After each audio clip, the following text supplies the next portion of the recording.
Sir Michael Ramsay, one of the greatest historians of all time, he looked at the Gospel of Luke as an atheist, and he said, I'm going to show you right now. I'm going to dissect the Gospel of Luke and show you why it's not historically accurate. He became a Christian when he looked into the Gospel of Luke and said that Luke is the greatest historian of all time. Imagine setting out to disprove the Bible and ending up proving it instead. Sounds insane, right?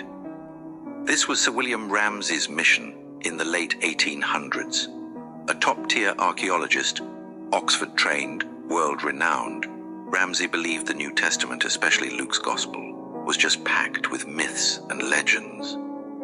But when Ramsay actually traveled through ancient Asia Minor, digging, documenting, mapping the land himself, he hit a wild realization. Luke didn't miss a single detail. Every city, every ruler, every boundary Luke described lined up exactly with historical and archaeological evidence. Years of hardcore research flipped Ramsay's entire belief system. He didn't just respect Luke, he called him a historian of the first rank. And Ramsay, he became a Christian because the facts left him no other option. The deeper you dig, the more the Bible stands strong. Follow for more stories where faith meets real history and leaves no room for doubt. You have to love how Cliff Jr. and the creator of this video likes to fluff the information to make it seem like it's one thing, but then it's another thing. The main emphasis of their commentary here is not so much about whether or not the stories of Jesus and his miracles and the legendary biblical version of Jesus is actually true.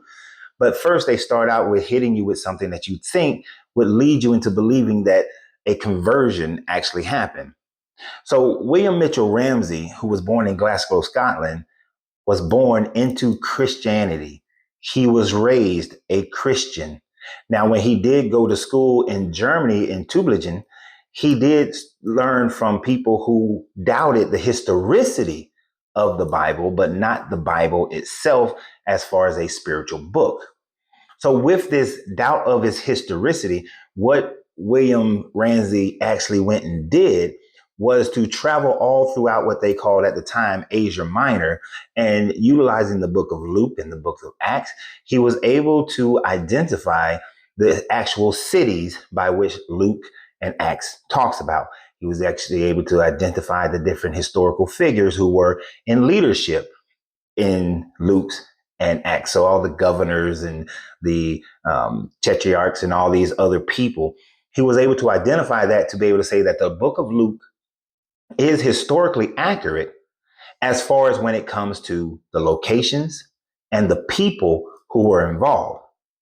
Now, this is a far leap to say that just because the locations are true and that Luke was a great historian as far as the people in the location does not necessarily mean that the mythological stories of Jesus and the apostles are actually true.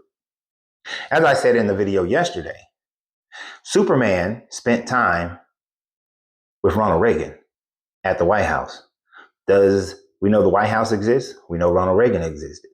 Does that mean that Superman and all his feats coming from an alien planet, does that make those things real?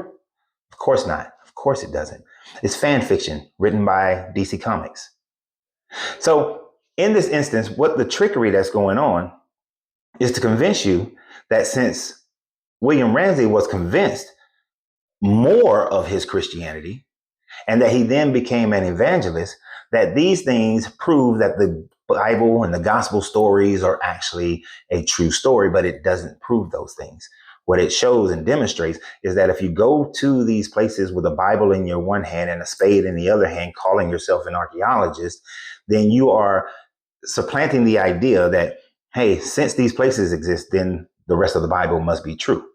I will grant that from the Bible information from the 700s BCE up until its final renditions, that many of the places and many of the people are of historical value, but the miracles are not.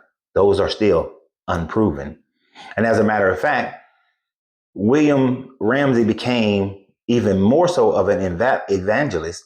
And in his later writings, his writings towards the late 1800s and early 1900s, were often overly criticized. Well, not overly criticized. They were often criticized by the fact that the writings were more evangelical than they were archaeological or historical.